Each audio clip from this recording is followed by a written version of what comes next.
Petrol diesel हो, चाहे वो टैक्स रेवेन्यू हो, जितनी रेवेन्यू है। पर माननीय अध्यक्ष महोदय, मुझे दुख है इस बात का कि वो पैसा आ नहीं रहा है, वो ऐसा आ नहीं रहा है, वो पैसा नहीं आ रहा है। और 40% देना था हमें, उसकी बजाय 30% के आसपास पैसा मुश्किल से मिल रहा है। और इसीलिए इस बार भी हमें पैसा कम मिलेगा।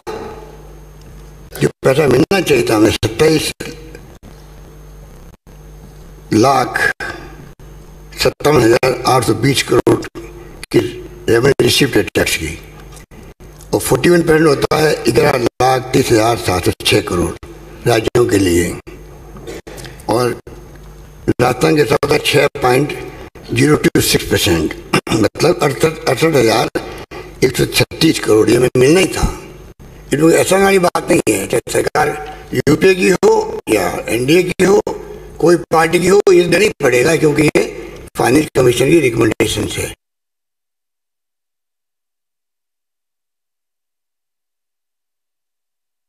$136%।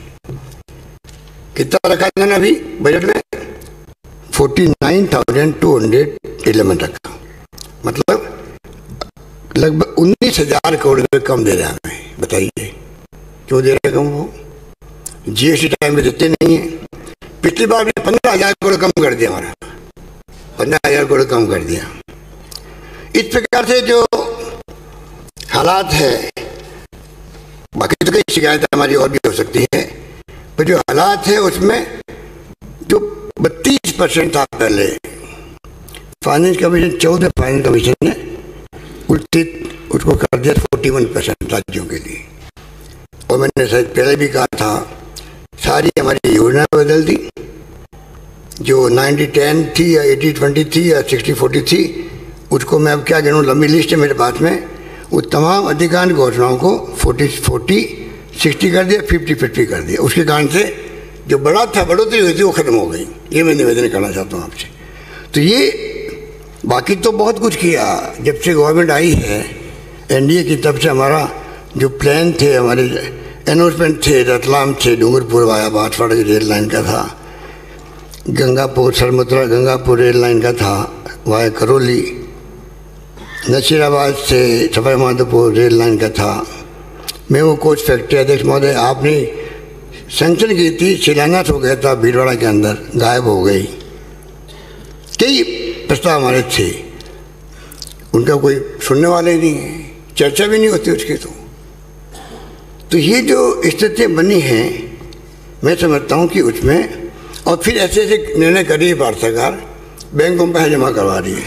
पहले हमारे जो फंड होता है, संचित निधि होती है, कॉन्सोलिडेटेड फंड, उसमें पैसा आता तो लिक्विडिटी रहती थी सरकार के पास, वो कम हो गई, बंद हो गई। ये इस प्रकार के हालात में हम लोग चल रहे हैं। इसलिए मैं निवेदन करना चाहूँगा अध्यक्ष महोदय कि जिस प्रकार से बजट पेश किया गया है और सारी स्कीमें जो लागू रखी हमने, उसमें हमने कोई कमी नहीं आने दी है। और इसीलिए जिस प्रकार से ग्रोथ हुई है जीडीपी की, आप देखिएगा 18-19 बीजेपी शासन में 9,11,634 करोड़ की थी, वो अब 21-22 में 11,96,137 करोड़ की हो गई। 22-23 में जो अनुमान मैंने पेश किया है वो 13,34,310 करोड़ का हुआ। एक तरफ तो मोदी सरकार $5 ट्रिलियन इकोनॉमी की बात करती थी, वो तो सपने रहेगा, सपना रहेगा, होने वाला नहीं है। पर हम 15 लाख करोड़ तक ले जाएंगे इकोनॉमी को, ये मैं आपको विश्वास दिलाता हूँ।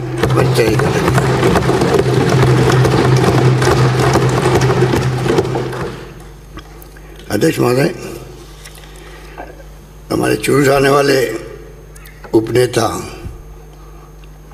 आप तो 5-6-7 बार तो बन गए हो, मंत्री भी रहे, भैरव सिंह जी की पूरी ट्रेनिंग ली हुई आपके। आपने कैसे कह दिया कि सरकार ओवरड्राफ्ट में चली गई? आप तो जानते हो ओवरड्राफ्ट का मतलब क्या होता है। जबकि मैं कहना चाहूँगा हमारी सरकार आने के बाद में एक बार भी ओवरड्राफ्ट में नहीं गई है, ये मैंने करा, एक बार भी, एक बार। और आपने ऐसा फैलाया, बोलने की अदा थी में आप में, बोलने की कारीगरी आप में पूरी है, कैसे प्रभावित करो, किस प्रकार से शब्दों का चयन करो, और कह दिया आपने, एवं चली गई। बताइए आप, एक बार भी वो भी ओवरड्राफ्ट नहीं गई है। वे जमीन से पैसा ड्रॉ करते हैं। आरबीआई खुद कहती है कि राज्यों को चाहिए कम ब्याज लगेगा और आप उसमें पैसा विड्रॉ करें, वो ड्रॉ होता रहता है।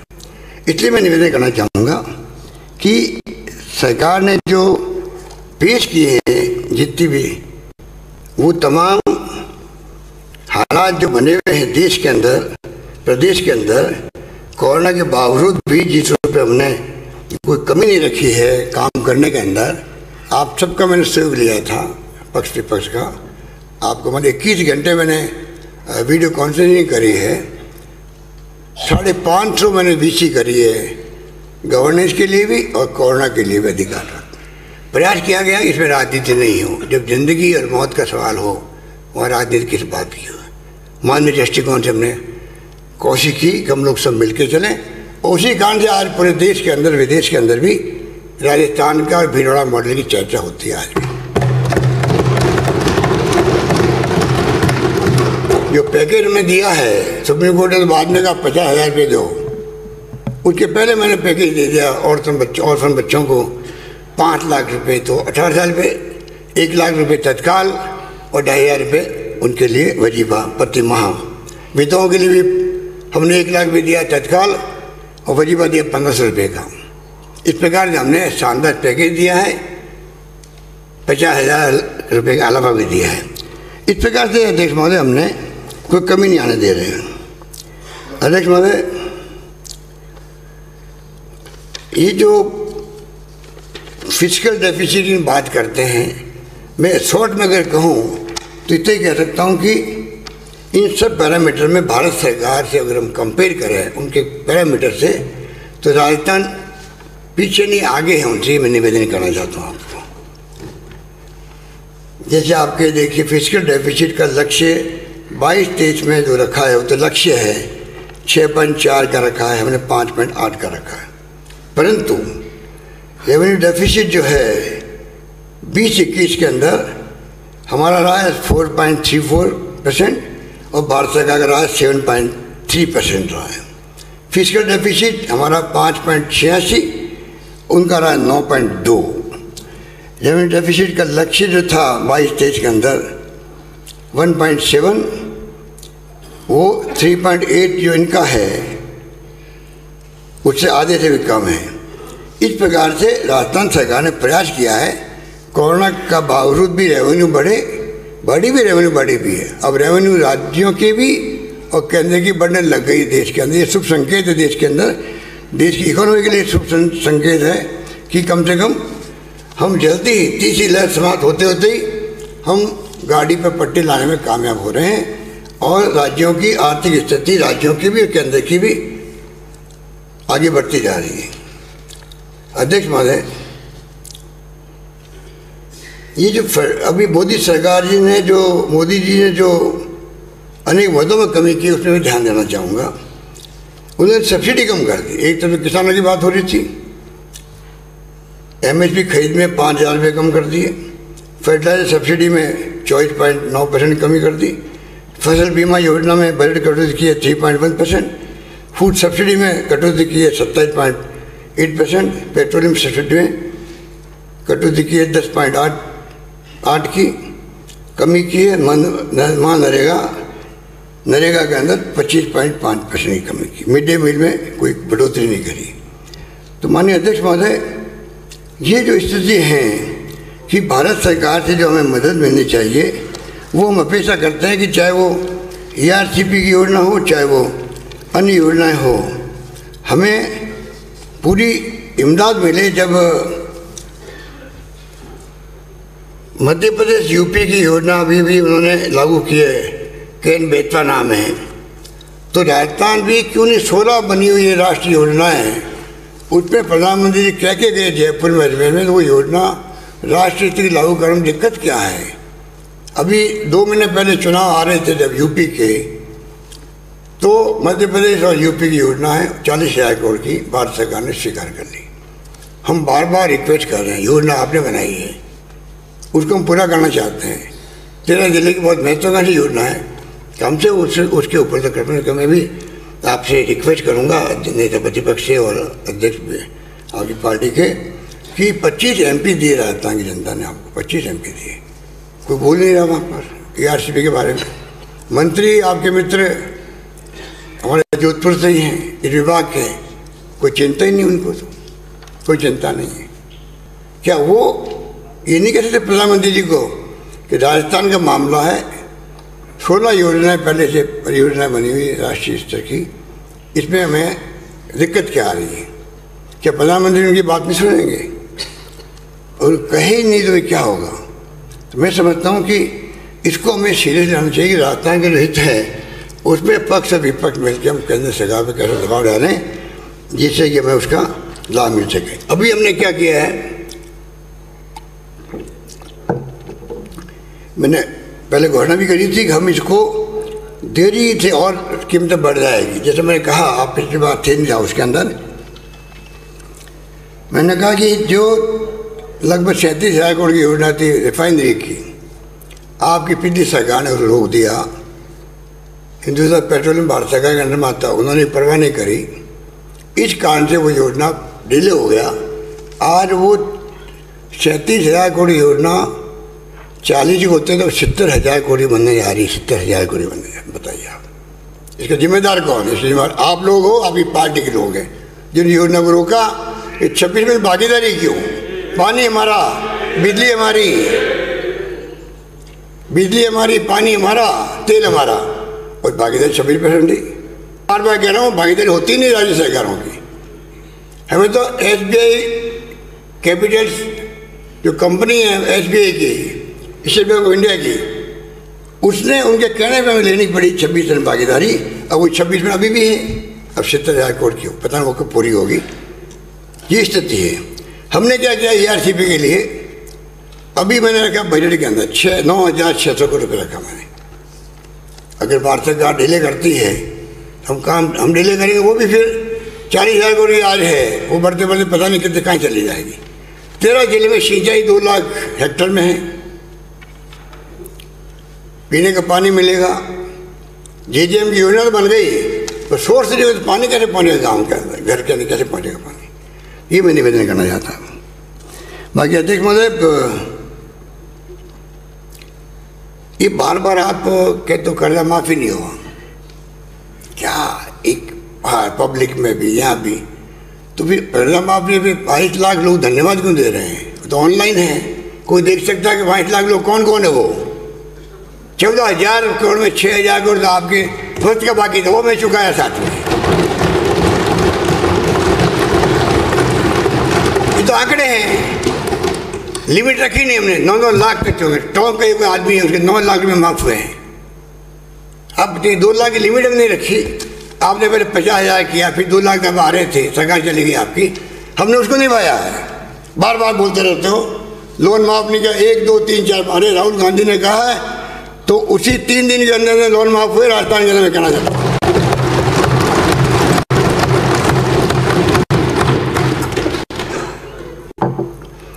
हम ये भी कहते हैं राष्ट्रीयकृत बैंकें हैं, वो मान नहीं रही। अभी आप मनवा सकते हो उनको, आप मनवाना चाहते नहीं हो, आप नहीं चाहते हो कि सरकार बाबा ही रहेगी। हम कहते हैं कि हम जो NP होता है इनिशियलिस्ट का, NP होता है इनिशियलिस्ट का, उसके अंदर जो है चाहे 50 करोड़ हो 25 करोड़ हो, लेन देन होती है, बातचीत होती है, बार्गेनिंग होती है और सेटल होता मामला। हम कहते हैं ऐसे सेटलमेंट आप किसान के साथ कर लो, और जो हिस्सा बनेगा हमारा वो स्टेट गवर्नमेंट भरेगी। मैं निवेदन करना चाहता हूँ।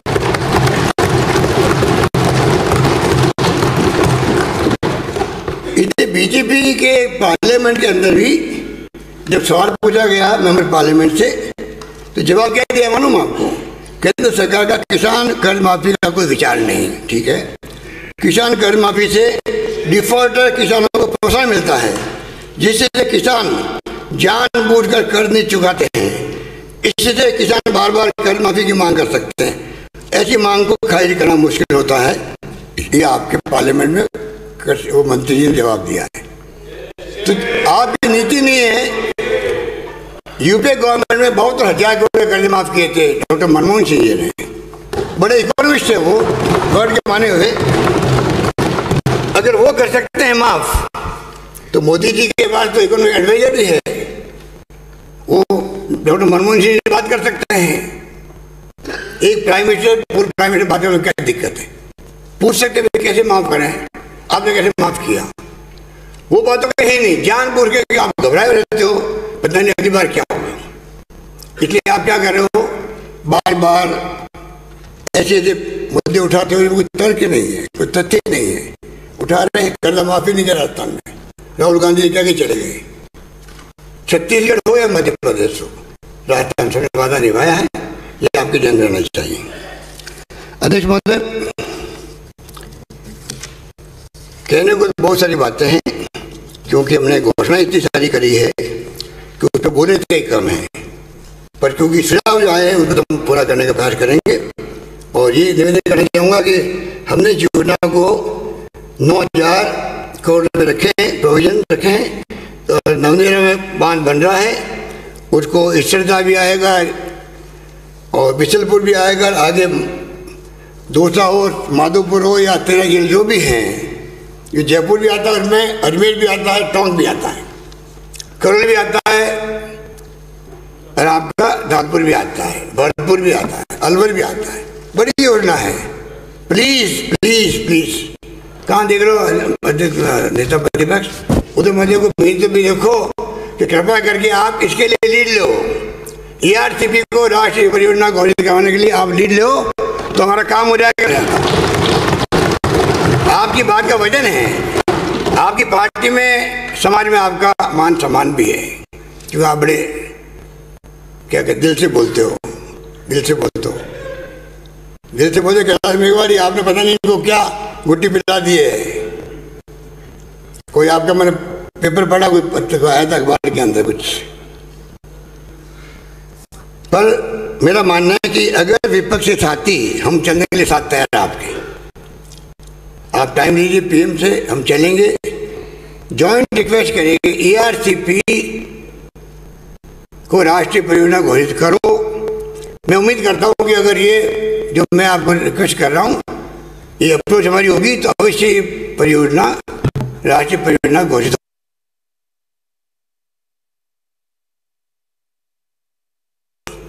अब पूरा पैसा स्टेट गवर्नमेंट भरेगी। अभी जो हमने तय किया, रोको मत इसको, नहीं रोकने के एवज में 9000 करोड़ में अभी रखा है, और आगे और लगातार रखते जाएंगे। एक बात आपने कह दी थी, पता नहीं कि वो 4000 गाँव घर जुड़े हैं, पता नहीं कहाँ से आप फिगर लेके आ गए। 10 लाख ज़्यादा तो कनेक्शन हो चुके हैं और काम उसमें चल रहा है JJM के अंदर। ये आपका पता नहीं कहाँ से फिगर लेके आए आप। साथ में मैं कहना चाहूँगा कि जो पिछली बार आया नहीं था उसके अंदर, जब अभिभाषण के ऊपर रिप्लाई हो रहा था, तब मैंने पूरा, आपने भी कहा 1,60,000 की भर्ती की बात आपने कर दी। हमने कहा 1 लाख भर्ती हो चुकी है, बाकी प्रोसेस के अंदर 1 लाख का ब्रेकअप में दे चुका हूँ पिछली बार हाउस के अंदर, आप नहीं थे उस दिन हाउस के अंदर, ये निवेदन करना था। और ये हमने कहा है, ये पहली बार होगा राजस्थान के अंदर 3 लाख भर्ती होगी, 3 लाख भर्ती होगी। 1 लाख हो चुकी है, 1 लाख प्रोसेस के अंदर है, 1 लाख मैंने अनाउंसमेंट किया, बजट के अंदर किया है, वो सब होके रहेगी। ये चिंता वाजिब है आपकी। जो रीट के अंदर हुआ, ऐसी घटना आपके वक्त में हुई 3 बार, केंद्र सरकार के मंत्रालय में हुई है, डिफेंस में हुई है, यूपी हो चाहे बिहार हो चाहे गुजरात हो, सब जगह हुई है। जो हालात जैसे बन गए हैं, जो माहौल बन गया है, उसमें लोगों में फ्रस्ट्रेशन आ रहा है, युवाओं के अंदर भी हाहाकार बचा हुआ है बेरोजगारी का लेकर के। हमें चिंता करनी चाहिए सब कुछ, ये क्यों ऐसी गैंग पैदा हो रही है। पर आपको मैं विश्वास दिलाऊंगा, उसको सरकार ने बहुत लिया गंभीरता से। उसी रूप में हम चाहेंगे कि आने वाले वक्त के अंदर कैसे भविष्य में कोई ऐसी नौबत नहीं आए। हालांकि उसको आंकड़े उस वक्त दिए जा रहे थे कि लाखों लोगों को 145 नंबर आ गए, 150 में से सब कहते हैं। जो परसों परिणाम आए हैं लेवल फर्स्ट के, वो सब झूठे आंकड़े थे, लोगों को भड़काने वाले थे। इसलिए अध्यक्ष महोदय मैं निवेदन करना चाहूँगा कि ये चिंता करना पक्ष विपक्ष का मैं समझता हूँ दायित्व भी है, क्योंकि लाखों बच्चों को भविष्य जुड़ा हुआ होता है। हमने 25 लाख बच्चे थे, उनके लिए सब अच्छे इंतजाम किए, सबके लिए आह्वान किया, NGO को उनके सहयोग से भी हमने अच्छा इंतजाम किया, हमारे रहने खाने पीने के लिए भी बसें फ्री रखी सबके उनके लिए। पर ऐसी घटना हो गई वो आपका परीक्षा रद्द करना पड़ा। उस बात का मुझे आज भी दुख है, क्योंकि कई बच्चे जो हैं पास हो रहे थे, उनको दुख होता है कि हम पास हो रहे थे, पता नहीं अब आगे क्या होगा। अध्यक्ष महोदय, इस प्रकार से मैं इतना ही कहना चाहूँगा कि जो बजट में घोषणाएं हैं हमारी, ये तो उसकी वानगी है।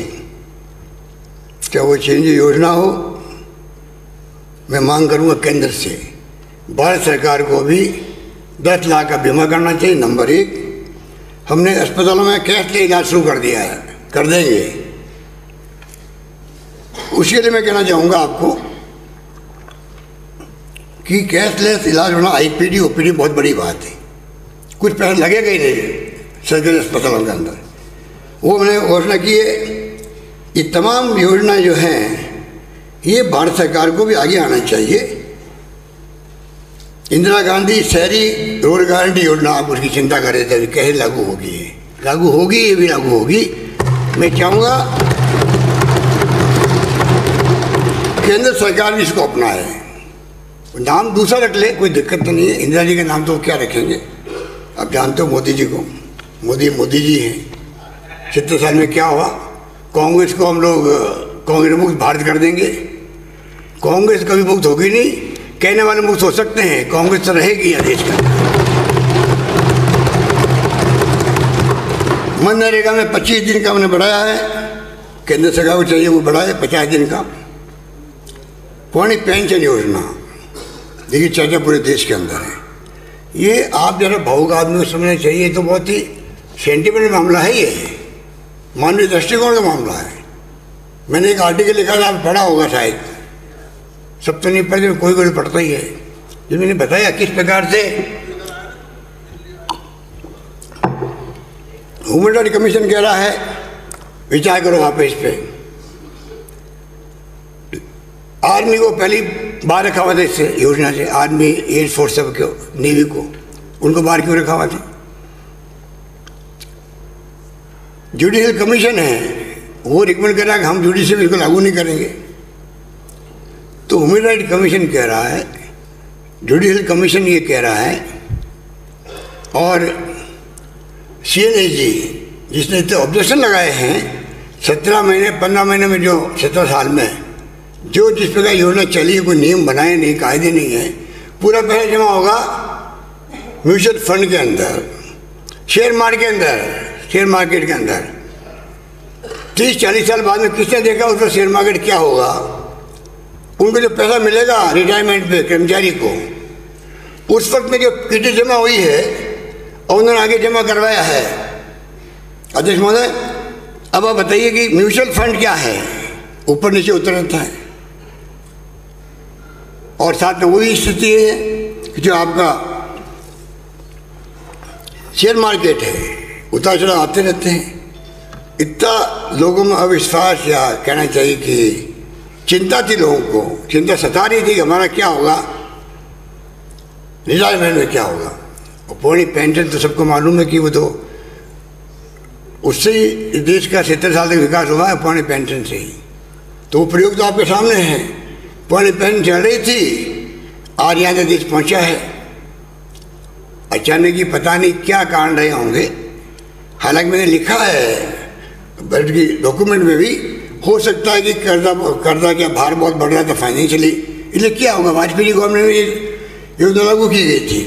मैं ये कहना चाहता हूँ कि योजना को लेकर अगर लाखों लोग चिंतित हो देश के अंदर, कर्मचारी, आज मैंने सुना, पढ़ा तो नहीं है, हमारे राजस्थान के कैडर के IAS ऑफिसर जो हैं वो CNSG बन गए थे, उनका आर्टिकल भी आया है। इंडियन एक्सप्रेस में भी 2 इसके बारे में कमेंट्स आए कि नहीं लागू होना चाहिए था। मैं पूछना चाहता हूँ, जिस अधिकारी ने लिखा है और आर्टिकल लिखा है उन्होंने, मैं ये पूछना चाहता हूँ उनसे भी कि अगर जब योजना लागू की 2004 के अंदर, उस वक्त ये योजना लागू ऐसे होती कि आज के बाद में जितने भी कर्मचारी है पहले के भर्ती और नए भर्ती होंगे उन सब के लिए लागू होगी, तब उनको मालूम पड़ता कि उनकी क्या स्थिति है। उस वक्त 10 साल की सर्विस हुई होगी, 10-12 साल की, तो मालूम पड़ जाता है कि हमारा खुद का फ्यूचर क्या है। आधे आप भेदभाव कर रहे हो, आधे कर्मचारी तो पुराने पेंशन पे, आधे कर्मचारी नई पेंशन में।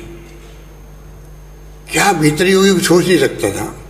अगर हमने सोच समझ के कदम उठाया है तो वेलकम क्यों हो रहा है उसका? इसलिए हो रहा कि उनको सिक्योरिटी मिल गई है।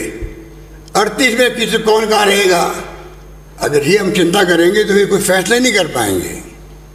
जो आपने भी कहा उस पर कौन रहेगा, निर्णय करते हैं, इतिहास बनता है, इतिहास बनाना सीखना चाहिए। और इतिहास वही बनाता है जो पहले वाले इतिहास को लेके गंभीर होता है, उनका अप्रिशिएट करता है। मोदी जी की तरह नहीं, 70 साल में कुछ नहीं हुआ है। ये 70 साल के इतिहास को आप भुला दोगे तो बांग्लादेश पाकिस्तान के 2 टुकड़े हो गए हों, बांग्लादेश बन गया हो, ग्रीन रिवोल्यूशन हो गया हो, साइंस में, विज्ञान में, तकनीकी के अंदर पता नहीं देश कहाँ पहुँच गया। आप इतिहास को भुलाओगे तो फिर इतिहास को बना नहीं पाओगे। इतिहास वही बना पाता है जो इतिहास को याद रखता है, उसको अप्रिशिएट करता है।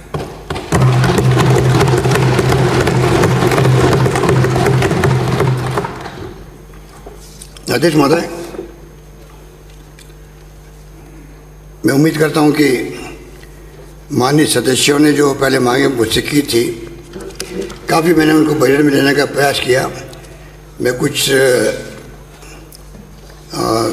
और मैं घोषणाएं करना चाहूँगा, जिस प्रकार से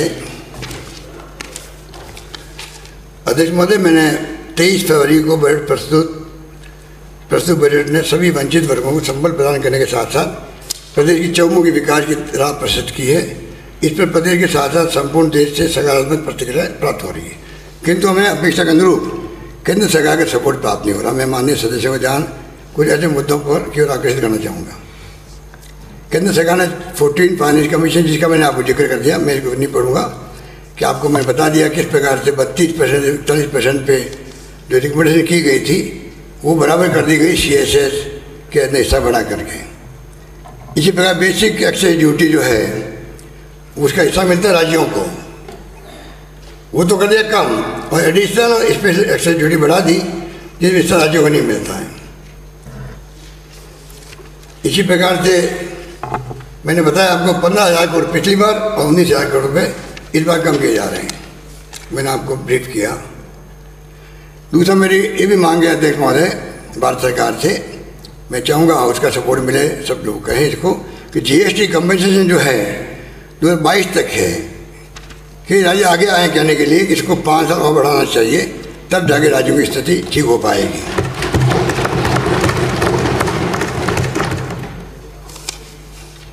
अध्यक्ष महोदय, 15 वित्त आयोग ने 10 विशेष पैकेज दिए थे राजस्थान को 2300 करोड़ के, किंतु केंद्र सरकार इन परियोजनाओं को स्वीकृति दे रही है। ये भी हमारे लिए चिंता का विषय बना हुआ है। अध्यक्ष महोदय,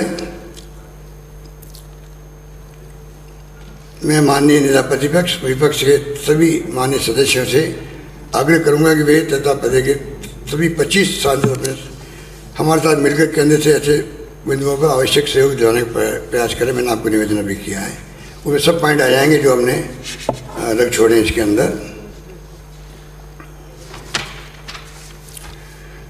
इसके साथ अध्यक्ष महोदय मैं कुछ घोषणा करना चाहता हूँ।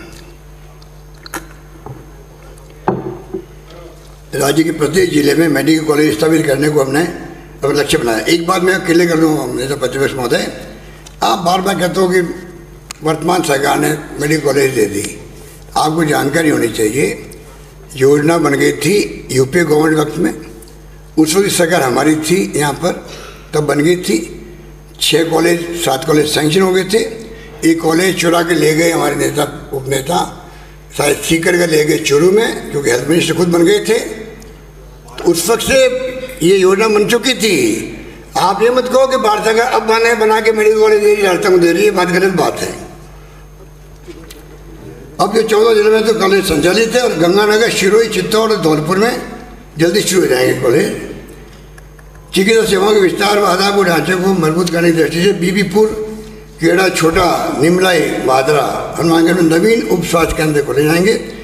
उप स्वास्थ्य केंद्रों को प्राथमिक स्वास्थ्य केंद्रों में कमोन्नत किया जाना व नवीन प्राथमिक स्वास्थ्य केंद्र खोले जाना प्रस्तावित है। जिस प्रकार है उप स्वास्थ्य केंद्र से प्राथमिक स्वास्थ्य केंद्र अजयपुरा, बानसूर, अलवर, उवार, भरतपुर, सिडली, जागीर, बालोतरा, मोड़का, निवाड़ा, आसिंद, विलोड़ा, पुंदरा, सड्डू, छोटी, बिदासर, राजपुरा, तारनगर, चूरू, उदपुरा, चित्तौड़गढ़, महरिया, लालसोट, डेलाड़ी, चांदेरा व खेड़ी, बांदीकुई, दौसा, केतरी, सेपू, धौलपुर, जेठाना, डूंगरपुर, मेरवाला, टीबी, हनुमानगढ़, विजयपुरा, सुमेल, बगराना, डीडावता, माधुराजपुरा, जयपुर, राजलानी, भोपालगढ़, खोपरडी, ननेऊ, फलोदी,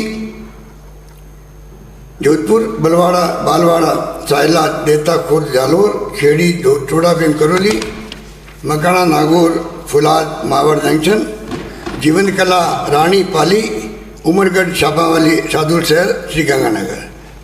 और नई पीएससी है हरपुरा, खवास, केकड़ी, अजमेर, साडोली, रामगढ़, निहाड़ा, गोविंदगढ़, अलवर, संतरागीड़ा,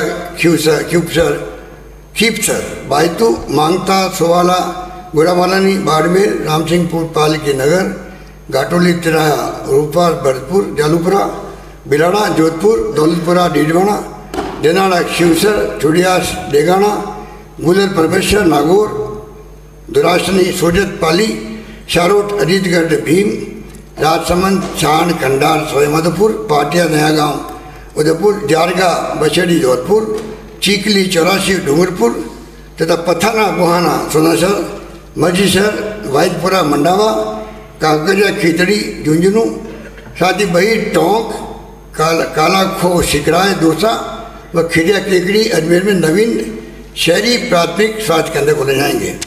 प्राथमिक स्वास्थ्य केंद्रों को सामुदायिक स्वास्थ्य केंद्र में क्रमबद्ध किए जा रहे हैं। धूधरी, केकड़ी, अजमेर, हरलाना, राजगढ़, माजरी, बेरोड, इटेड़ा, लक्ष्मणगढ़, कराना, बानसूर, अलवर, कक्कू, नोखा, बीकानेर, झीलकावाड़ा, बयाना, दलिता, मुंडिया, बैर, भरतपुर, सिद्धमुख, चूरू, रावबास, लालसोट, बहरावड़ा, शिकराय, दौसा, नांदनपुर, बछेड़ी, धौलपुर, धवली, सागपुरा, अतिला, विराटनगर, मोतीकट्टा, जयपुर, अलचीसर, मंडावा, सुल्ताना, झुंझुनू, बापिनी, लोहावट, सामराव, ओशिया, जोधपुर, बुटाटी, देगाना, कुनकुना, डीडवाना, नागौर, तलावड़ा, गंगापुर, सवाईमाधोपुर, चला, निमगढ़ थाना, सीकर, सागवाड़ा, खेरवाड़ा, बम्बोरा, वरमनगर, बबराना, सलूमपुर, उदयपुर व दत्तवास, देवाई, टोंक के प्राथमिक स्वास्थ्य केंद्रों को सामुदायिक स्वास्थ्य केंद्रों में कमोन्नत किया जाएगा।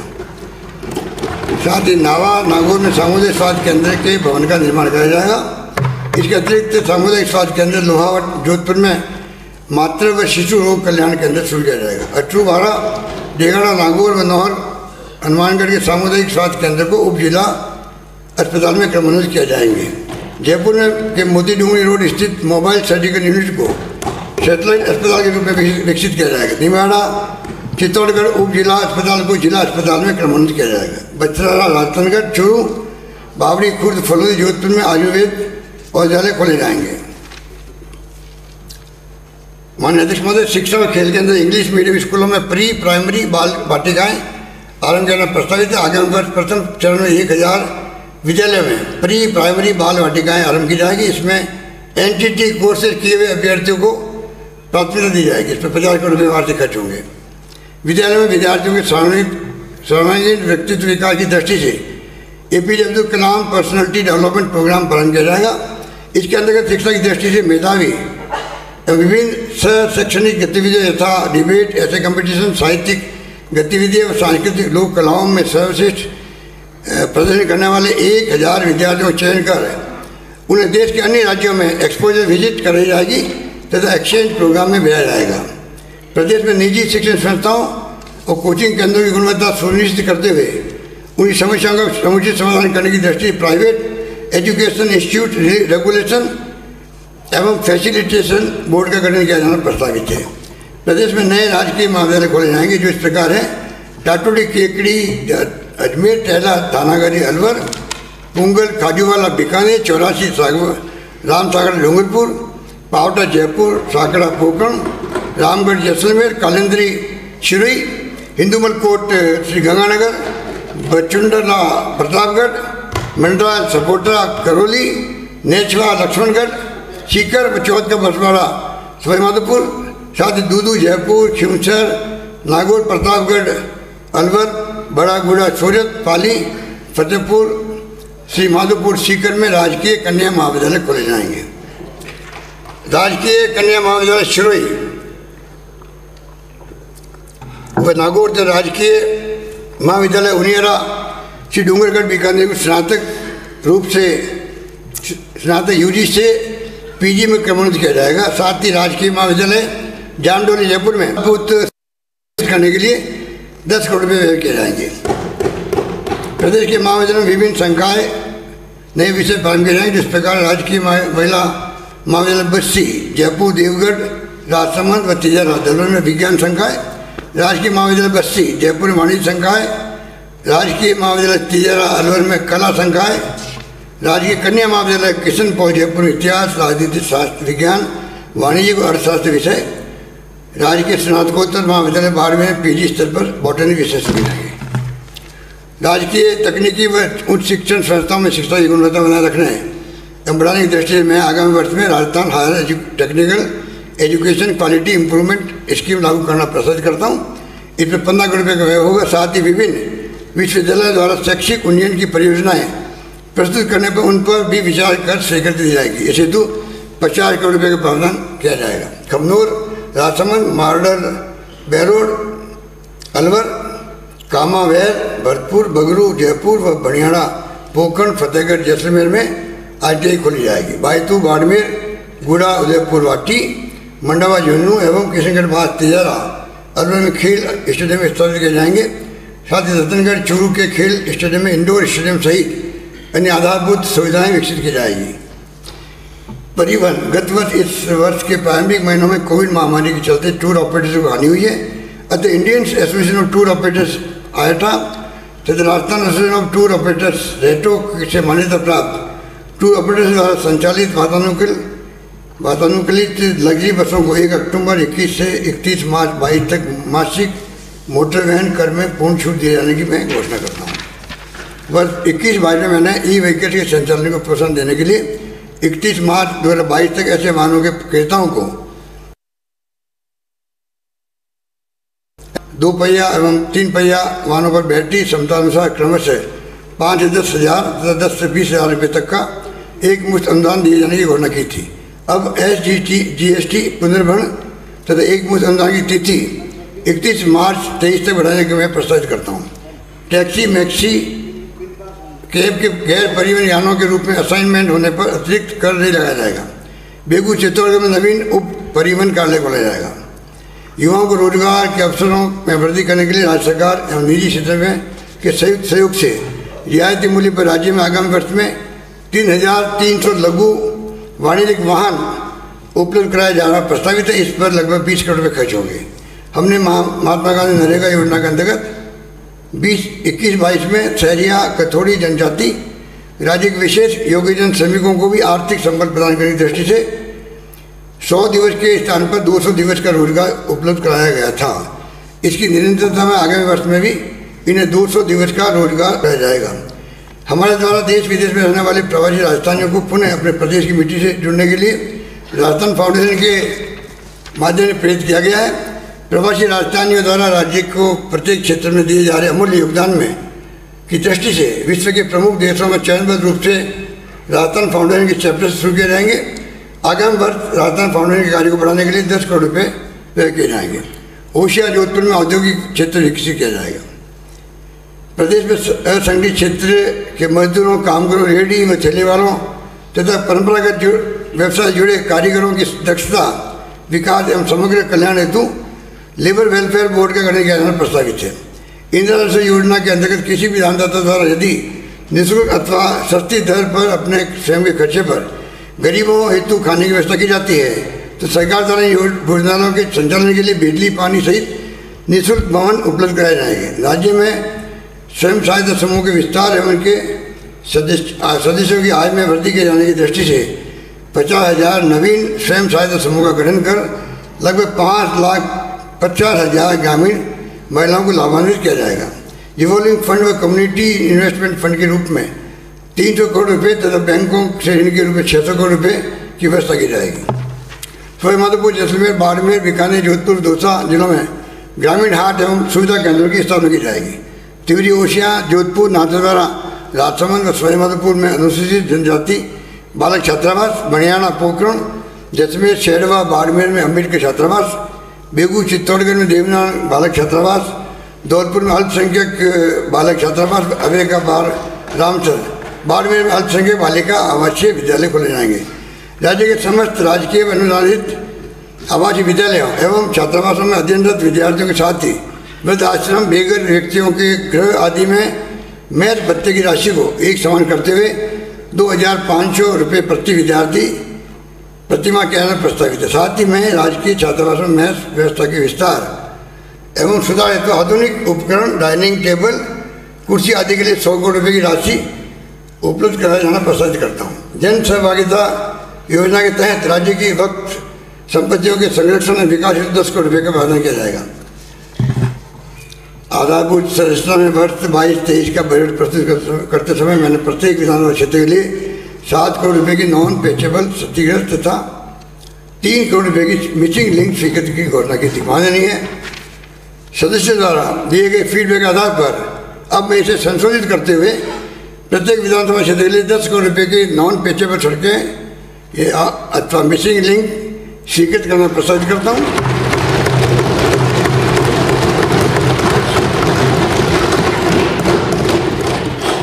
प्रदेश के विभिन्न क्षेत्रों में सड़कों के निर्माण एवं अन्य आधारभूत कार्य लगभग 1,147 करोड़ रुपये की लागत से कराया जाना प्रस्तावित है। मैं इन सड़कों की सूची बहुत लंबी है, मैं इन सड़कों की सूची सदन के पटल पर प्रस्तुत कर रहा हूँ।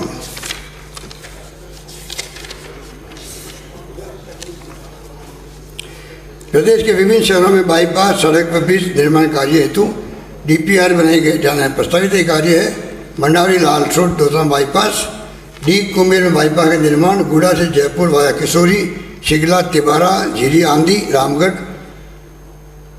स्टेट हाईवे 55, आंधी बाईपास 2.5 किलोमीटर का निर्माण, भादरा शहर हनुमानगढ़ में रेलवे क्रॉसिंग पर अंडरब्रिज का निर्माण, मीरता रोड नागौर के रेलवे फाटक पर ROB का निर्माण, गंगापुर सिटी सवाईमाधोपुर में ROB का निर्माण हेतु DPR।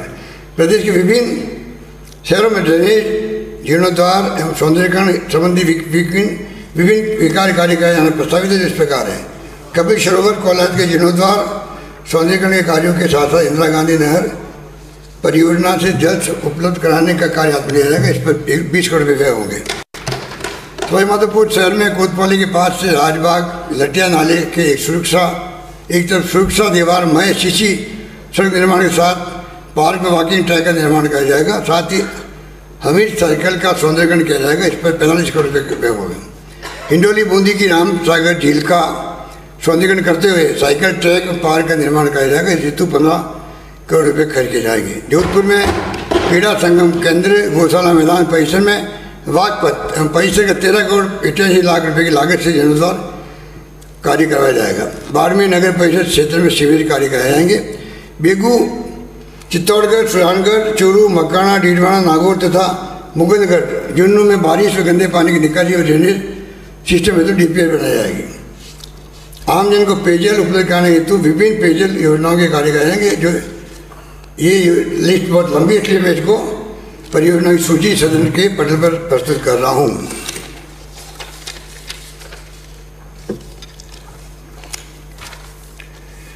मेरे द्वारा अपने पिछले कार्यकाल में वर्ष 13-14 तथा वर्ष 19-20 के बजट में बाड़मेर जिले के चौटन, गुड़ामालानी, दौरीमना व श्रीनगरी के 890 गाँवों तथा झुंझुनू जिले के उदयपुर वाटी एवं सूर्यगढ़ के 921 गाँवों वही ढाणियों को पेयजल उपलब्ध कराने के हेतु परियोजना लागू करने की घोषणा की गई थी। हमने अब 4,765 करोड़ रुपए का जायका जापानीज कंपनी के ऋण लेते हुए वित्तीय स्वीकृति जारी कर दी है। इस परियोजना के तकनीकी DPR अंतिम चरण में है। शीघ्र तकनीकी स्वीकृति जारी कर आगामी वर्ष में प्राथमिकता से कार्य प्रारंभ करना प्रस्तावित है। वर्ष 21-22 के बजट में कुमारा मिफ्ट परियोजना से सीकर जिले की तहसील धोद, सीकर, खंडेला, लातारामगढ़, श्री माधोपुर में नीम का थाना के शेष से 864 गाँव और 13 कस्बों, तो झुंझुनू जिले की तहसील सिलावा, नवलगढ़ के 269 गाँव, 5 कस्बों को शुद्ध पेयजल उपयोग करने की योजना प्रारंभ करना प्रस्तावित किया गया था। इस परियोजना की नई BSR के अनुसार लगभग 8,780 करोड़ रुपये की संशोधित DPR अंतिम चरण में है। जैसा मैंने पहले भी कहा था, इस परियोजना के लिए IGNP के साथ साथ यमुना से जल उपलब्धता भी आवश्यक रहेगी, जिसके लिए हम केंद्र सरकार के स्तर पर लगातार प्रयास कर रहे हैं। आगामी वर्ष इस योजना का कार्य प्रारंभ करने के लिए 500 करोड़ रुपये का प्रावधान प्रस्तावित है। मेरे द्वारा भादरा, नौर, तारनगर कुल 30 बारनी गाँवों के लिए सिद्धबुक नहर व सावा लिफ्ट योजना से सिंचित कर नहरी क्षेत्र में परिवर्तित करने के लिए टेक्निकल असिस्टेंट सर्वे वायबिलिटी हेतु विशेषज्ञों उच्च स्तरीय कमेटी बनाए जाने की घोषणा की गई थी। पूर्व में इस क्षेत्र में फिजिबिलिटी के कई बिंदु सामने आए थे। अब विशेषज्ञों द्वारा ऐसे कर बताई गई फिजिबिलिटी के आधार पर इन गाँवों की सिंचाई के कार्य प्राथमिकता से हाथ में ले जाएंगे। इस परियोजना के लिए आगामी वर्ष में 100 करोड़ रुपये का मैं प्रस्ताव प्रस्तुत करूँगा। समस्त श्रेणी के उपभोक्ताओं को राहत प्रदान करने के उद्देश्य से 31 दिसंबर 21 तक के बकाया जल प्रवाह शुल्क को 31 मार्च 22 तक एक मुश्त जमा कराए जाने पर ब्याज एवं शास्ती में 100% छूट दिए जाने की घोषणा करता हूँ। राज्य के भूजल के समुचित उपयोग तथा राज्य की औद्योगिक इकाइयों की सुविधा हेतु भूजल संरक्षण प्रबंधन प्राधिकरण का गठन किया जाएगा। कटुमर अलवर में जन स्वास्थ्य अधिकारी विभाग का नवीन अधिशासी अभियंता कार्यालय खोला जाएगा। राज्य में विद्युत वितरण निगमों के फाइनेंशियल मैनेजमेंट के लिए और मटेरियल मैनेजमेंट के लिए और एंटरप्राइज रिज्यूम प्लानिंग लागू करने की मैं घोषणा करता हूँ। इस पर 75 करोड़ रुपये खर्च होंगे, 75 करोड़ खर्च होंगे।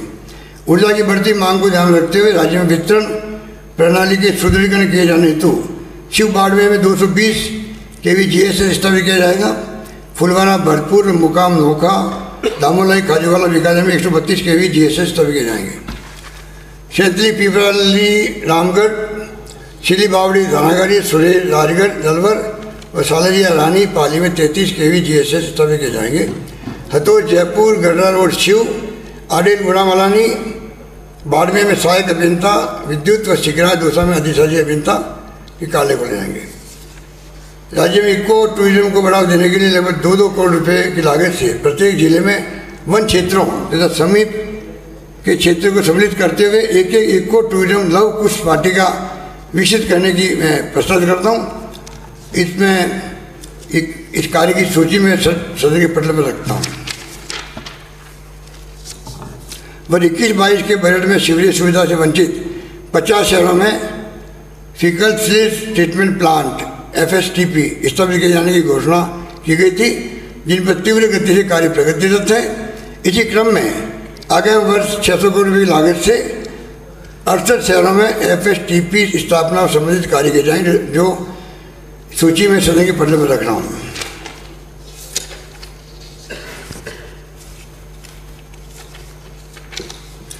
जोधपुर के MDM चिकित्सालय, उमेद चिकित्सालय व कमला नेहरू वक्ष सह चिकित्सालय, उदयपुर के TB बड़ी चिकित्सालय, चिमया कडारा चिकित्सालय व सुंदर सिंह भंडारी चिकित्सालय, अम्बा माता, अजमेर के JLN चिकित्सालय व जना चिकित्सालय तो झालावाड़ के SRG चिकित्सालय में 27 करोड़ की लागत से सीवरेज ट्रीटमेंट प्लांट स्थापित किए जाएंगे। राज्य की ऐतिहासिक बावड़ियों में बूंदी जिले की अभयनाथ, नागर सागर का कुंड बावल्दी, मीरा गेट, माल नवासी, शुक्ल बावड़ी, बुराजी कुंड, मनोहर बावड़ी, क्लब बावड़ी, अनाजकली की बावड़ी व पुलिस लाइन की बावड़ी, कोड़ा जिले की बड़गांव बावड़ी, खड़ी गणेशी, जयपुर जिले की पन्ना मीना का कुंड, गोंदेर बावड़ी, दौसा जिले की जारी रामपुरा भद्रावती भांडारी तथा टोंक जिले की 14 सिंह की बावड़ियों को 20 करोड़ की लागत से पुनरुद्धार किया जाएगा। राणा अमीर की स्मृति में सवाई माधोपुर में राणा अमीर पैनोरमा अदम्य साहस व स्वाभिमान के धनी दुर्गादास राठौड़ की स्मृति में जोधपुर में वीर दुर्गादास पैनोरमा तथा गोविंद गुरु की कर्मस्थली छाड़ी मगरी डूंगरपुर में पैनोरमा के निर्माण कार्य कराए जाएंगे। इस पर 12 करोड़ रुपये व्यय होगा। नई दिल्ली स्थित बीकानेर हाउस राजस्थानी कला एवं संस्कृति के फीस के रूप में स्थापित है। विशेषकर इसकी आर्ट गैलरी का अपना विशेष महत्व है। इसकी विरासत को दृष्टिगत रखते हुए 15 करोड़ रुपये की लागत से बीकानेर हाउस में उन्नयन एवं विकास कार्य कराए जाएंगे। ब्रज 84 कोस परिक्रमा करने वाले गोवर्धन जी जाने वाले श्रद्धालुओं हेतु रात्रि विश्राम स्थलियों सहित अन्य आधारभूत सुविधाओं विकसित की जाएगी। साथ ही डीग महल भरतपुर में लाइट एंड साउंड शो की व्यवस्था की जाएगी। मेरे द्वारा वर्ष 21-22 में धार्मिक नगरी पुष्कर की पवित्र सरोवर 22 के पानी के साथ गंदगी को जाने रोकने संबंधी विभिन्न कार्य हेतु DPR बनाए जाने की घोषणा की गई थी, जिसके तहत प्रथम चरण में लगभग 11 करोड़ रुपये की लागत से वराघाट चौक ब्रह्म चौक होते हुए संतोषी माता रानी स्थित संप तक ड्रेन का कार्य कराया जाएगा। जयपुर की विश्व विरासत 4 दिवारी क्षेत्र की हवेलियों भवनों आदि के संरक्षण रखरखाव व प्रबंधन कार्य हेतु जयपुर हेरिटेज फंड बनाया जाकर आगामी वर्ष 10 करोड़ रुपये के कार्य कराए जाने प्रस्तावित है। खंडेला सीकर में छोटा पाना एवं बड़ा पाना की छतरियाँ, चौड़ा धाम तालाब परिसर, गोपीनाथ मंदिर व तीन गरिया हनुमान मंदिर के संरक्षण जीर्णोद्धार एवं सौंदर्यीकरण के कार्य कराए जाएंगे। किला देवी मंदिर, झील का बाड़ा बयाना भरतपुर के मंदिर परिसर, तालाब के जीर्णोद्धार एवं सौंदर्यीकरण के कार्य कराए जाएंगे। साथ ही भैरव जी की मंदिर, बांसवाड़ा गोवरेश्वर मंदिर के जीर्णोद्धार व विकास कार्य भी कराए जाएंगे। इस पर 20 करोड़ रुपये का व्यय होगा।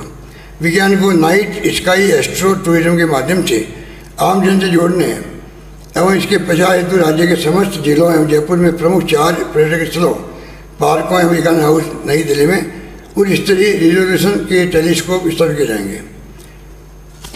सरदार पटेल पुलिस सुरक्षा एवं दंडिक न्याय विश्वविद्यालय जोधपुर में सुविधाओं का विस्तार करते हुए आधारभूत संरचना के विकास के साथ साथ national forensic science university Gandhinagar Gujarat का ऑफ कैंपस खोला जाएगा।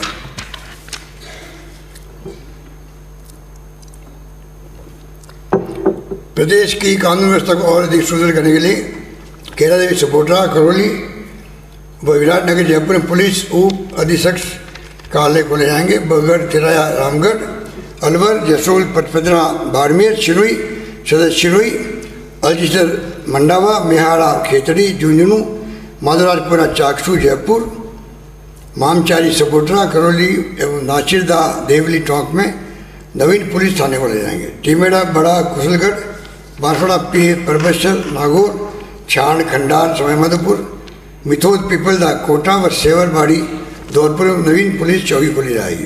प्रदेश के नगर पालिका मुख्यालय पर स्थित 150 पुलिस थानों में से 108 CI स्तर के पुलिस थाने हैं। आगामी वर्ष से रहे सब इंस्पेक्टर स्तर के 42 पुलिस थानों को भी 6 स्तर के थानों में क्रमबद्ध किया जाएगा। आम जनता को सुगम व त्वरित न्याय दिलाने उपलब्ध कराने के लिए आगामी वर्ष में चौटन बाड़मेर व गरसाना श्री गंगानगर में वरिष्ठ सिविल न्यायाधीश अतिरिक्त मुख्य न्यायाधीश मजिस्ट्रेट न्यायालय खोले जाएंगे। नागौर विशेष न्यायालय पॉक्सको एक्ट खोला जाएगा। जोधपुर ओडिशा में जोधपुर में सिविल न्यायाधीश न्यायिक मजिस्ट्रेट न्यायालय को वरिष्ठ सिविल न्यायाधीश अतिरिक्त मुख्य न्यायिक मजिस्ट्रेट न्यायालय में कम्युनिट किया जाएगा।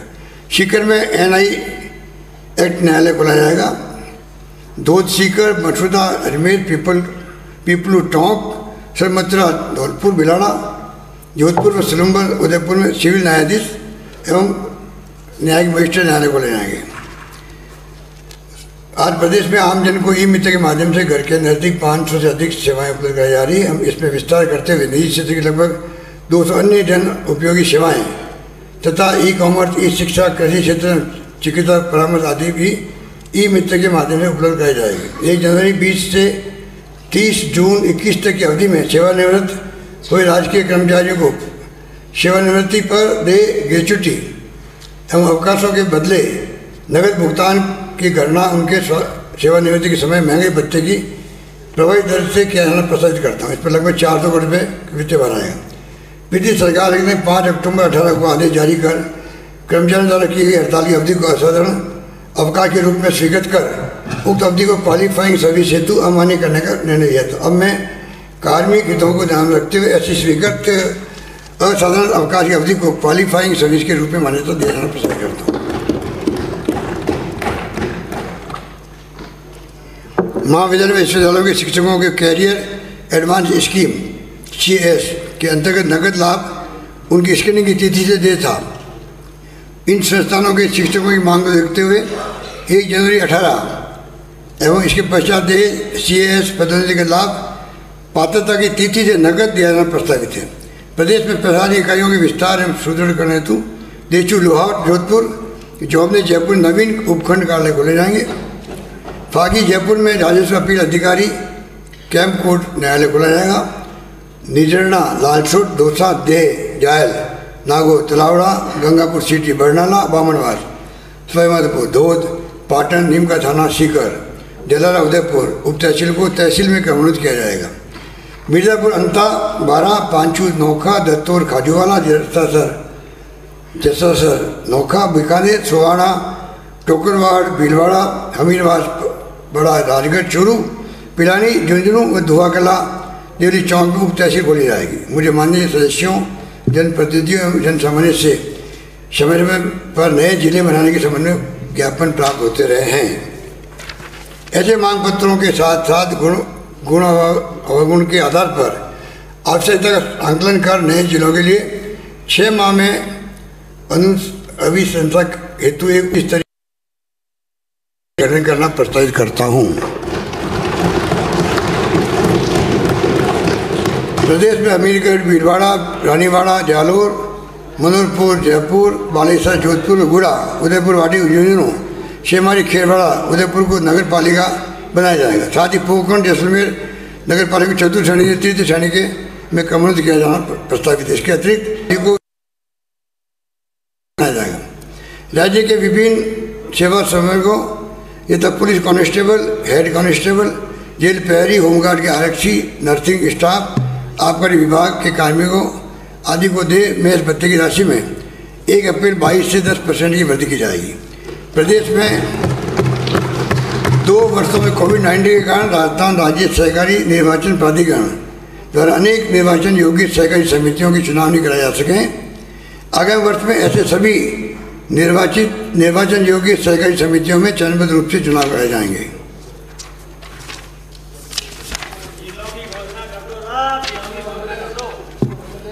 प्रदेश में तेजा अलवर शाहबाद बारा गुड़ामालनी बाड़मेर सवाईमाधोपुर में कृषि महाविद्यालय खोले जाएंगे।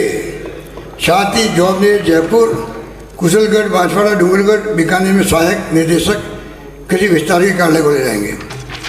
जैविक उत्पादों जैविक सब्जियों के उत्पादन और विक्रय को प्रोत्साहन देने के लिए उद्देश्य से कृषकों द्वारा उत्पादित जैविक उत्पाद एवं अन्य कृषि जिन्स को क्रय कर कॉन्फेड व सहकारी उपभोक्ता भंडार के departmental store Reliance store D mart store metro store आदि ग्रोसरी स्टोर पर विक्रय कराने की व्यवस्था की जाएगी।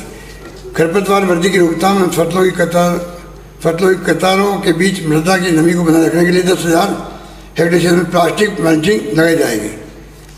आगामी वर्ष में महात्मा गांधी नरेगा के तहत पंचशाला योजना के अंतर्गत पौधशाला nursery वर्कशेड building material production centre पशुशाला व पोषणशाला के 50,000 से अधिक कार्य कराए जाएंगे। किसान की मांग के अनुसार पर्याप्त मात्रा में उर्वरक उपलब्ध कराने के उद्देश्य से आगामी वर्ष में 2 लाख मीट्रिक टन यूरिया और 1 लाख मीट्रिक टन DAP का अग्रिम भंडारण किया जाएगा, जिसमें 20 करोड़ रुपये खर्च होंगे। गीचगढ़ दौसा रेल मगरा राजसमंद में कृषि उपर मंडी खोली जाएगी। साथ ही छत्तीसगढ़ खाजूवाला बीकानेर गौर मंडी को कृषि उपर मंडी घोषित किया जाएगा। परेऊ गेड़ा बाड़मेर में पशु चिकित्सालय खोला जाएगा। पदमपुरा छिड़ासन छिड़ावा झुंझुनू आसपुर नावा नागौर में उप स्वास्थ्य केंद्र खोले जाएंगे। पशु उप स्वास्थ्य केंद्र खोले जाएंगे। वेटनरी शिक्षा में अधिक से अधिक छात्र प्रोत्साहित होकर जुड़ सकें, इस दृष्टि से वर्तमान में दे स्टाइपेंड 3,500 में बढ़ाकर 14,000 किए जाने की मैं घोषणा करता हूँ। वर्ष 54-55 में निर्मित माधोपुर व्यास लिंक तथा माधोपुर व्यास क्रीक की विशेष विशेष रिपेयर का कार्य पंजाब सरकार के माध्यम से किया जाना प्रस्तावित है। इसे रावी ब्याज का अतिरिक्त पानी स्थापित क्षमता 10,000 क्यूसेक के अनुसार इंदिरा गांधी नहर फीडर के माध्यम से प्रदेश को प्राप्त हो सकेगा। चंबल पांचना जगर लिफ्ट परियोजना कार्य हाथ में लिया जाएगा। सवाई माधोपुर मुख्यालय पर नाले पर एनिकट खांजना डूंगर का निर्माण कराया जाएगा। साधु शहर श्री गंगानगर में पक्के खानों का निर्माण कराया जाएगा। डूंगरपुर में अपर घोड़ी तालाब की बाई नहरों की मरम्मत अधूरे निर्माण कार्यों का निर्माण किया जाएगा। दुलेपुरा खंडेला सीकर में WHS के निर्माण कार्य कराए जाते हाथ में लिए जाएंगे। जनजाति क्षेत्र के कृषकों के लिए सौर ऊर्जा आधारित सामुदायिक जलोत्थान सिंचाई योजना के माध्यम से 50 लिफ्ट सिंचाई व योजनाओं से लगभग 1,500 हेक्टेयर भूमि पर 20 करोड़ की लागत सिंचाई सुविधा विकसित की जाएगी। धन्यवाद। माननीय अध्यक्ष महोदय, इन्हीं शब्दों के साथ में मैं पुनः माननीय सदस्यों को मैं विश्वास दिलाना चाहूँगा कि जो भी सुझाव आपने दिए हो और साथ में नेता प्रतिपक्ष महोदय ने जो बातें कही है, मैं समझता हूँ कि पूरा अध्ययन करके हम लोग सीरियसली क्या क्या संभव है होना वो पूरा करेंगे। और आप निश्चिंत रहें, बजट की घोषणाएं पैसा कहाँ से आएगा आप जानते हो कहाँ से आएगा रेवेन्यू राजस्थान बढ़ेगी, केंद्र देगा, सब करेगा और काम चलाएंगे। अच्छा बजट पेश किया है, अच्छे ढंग से लागू करेंगे। आप सबकी दुआएं शुभकामनाएं मेरे साथ रहेगी, तब लागू हो पाएगा। ताली तो बजा दो, कुछ तो करो। इन्हीं शब्दों के साथ में मैं माननीय अध्यक्ष महोदय तमाम सदस्यों को मैं बहुत धन्यवाद करता हूँ। धन्यवाद। दिनांक 4 मार्च 2022 के प्रातः 11 बजे तक के लिए स्थगित की जाती है।